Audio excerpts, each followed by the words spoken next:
Hello mga friendship, good evening.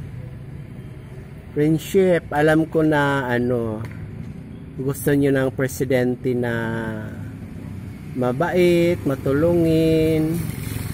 Alam ko na friendship kung sino ang gusto nyong presidente. Pero talakayin natin yung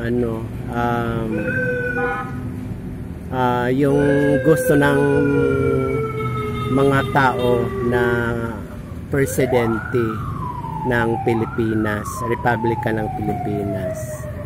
Alam ko, nakuha ko yung nyo, mga type ninyong president in the Philippines. Alam ko, ang gusto ninyo mga friendship yung galante na presidente. Galante siya pag nagbigay siya ng ayuda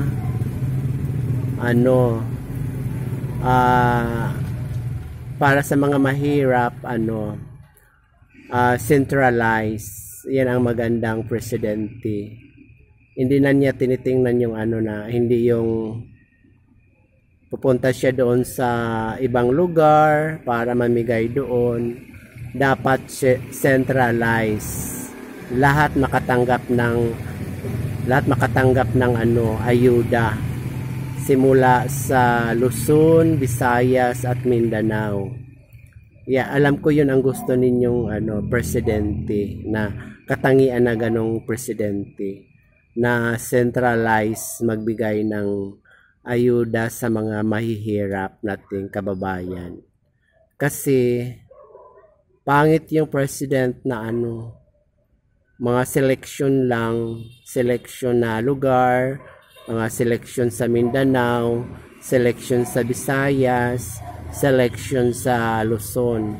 Pero it's better yata pag presidente ka, kailangan pantay-pantay ang tingin mo sa mahihirap. Kailangan centralized, katanggap sila lahat ng pera, ayuda, sa pamamagitan sa mga barangay, lahat ng barangay sa buong kapuluan ng Pilipinas.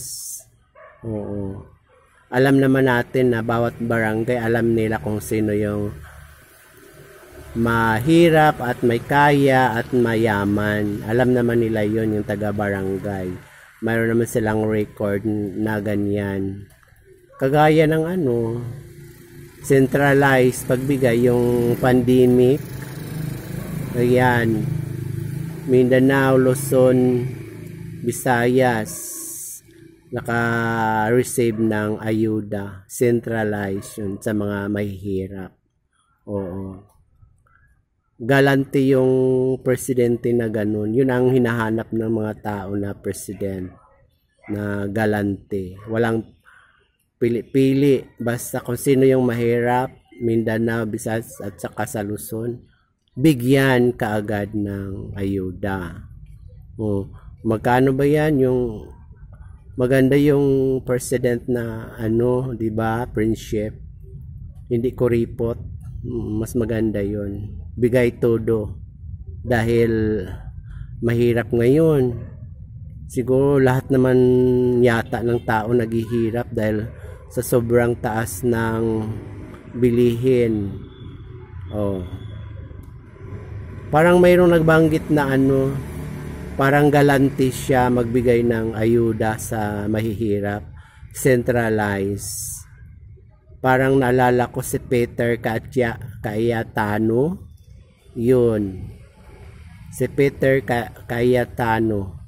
Yun ang palaging nagbanggit ng ayuda. 10K sa lahat na mahihirap.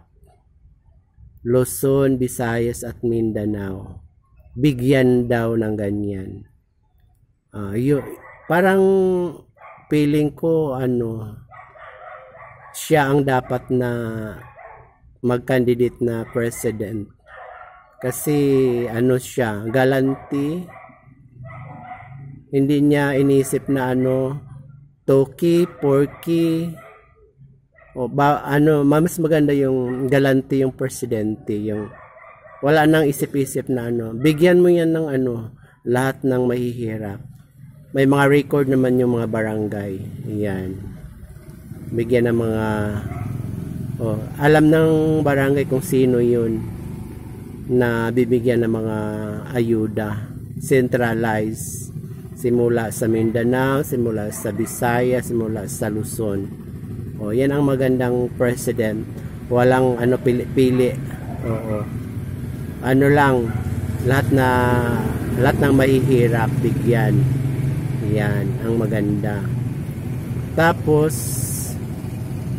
isa pa yung presidente mag-isip na magandang mag-isip, ibig sabihin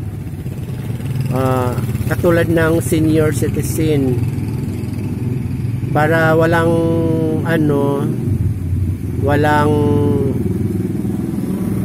magtampo na mga senior citizen, centralize ang bigayan ng pension, centralize. Kasi lahat ng senior makatanggap, kasi wala nang mga indigent, wala na yung mga ganyan. Mas maganda centralized na yun, kasi kung may pension siya sa kanyang trabaho dati, mas okay, doble, kasi pinaghirapan naman yun, nagsipag naman siya. Dapat i-centralize para hindi na mahirapan ang mga senior citizen. Wala nang yung nagmamanage tuloy, yung yung mga president, vice president, mga secretary. Pinipili lang nila, indigents lang na mayroon namang indigents hindi nakatanggap dahil sa kapili-pili nila. Dapat i-centralize na lang yan, mga friendship, di ba? Tapos ang gusto ng katangian ng isang presidente, kailangan hindi napahirapan ang mga senior citizen. Starting pala ng 60 years old, maka-receive na siya ng ng gift cash. Bigay todo sa mga senior citizen. Para yan ang gusto ng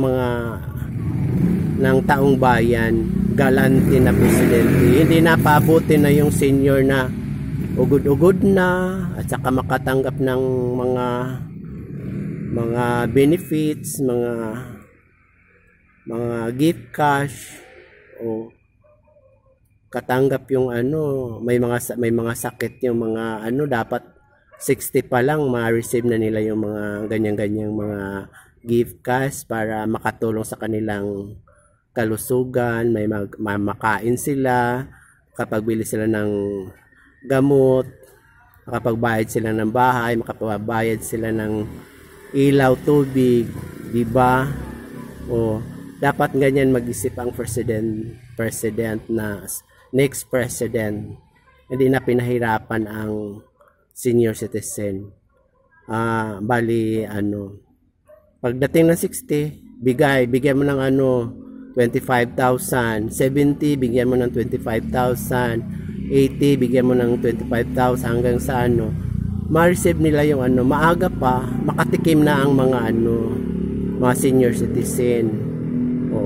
Yun ang gusto ng taong bayan sa Pilipinas. Galante yung president. Walang pili-pili, centralized.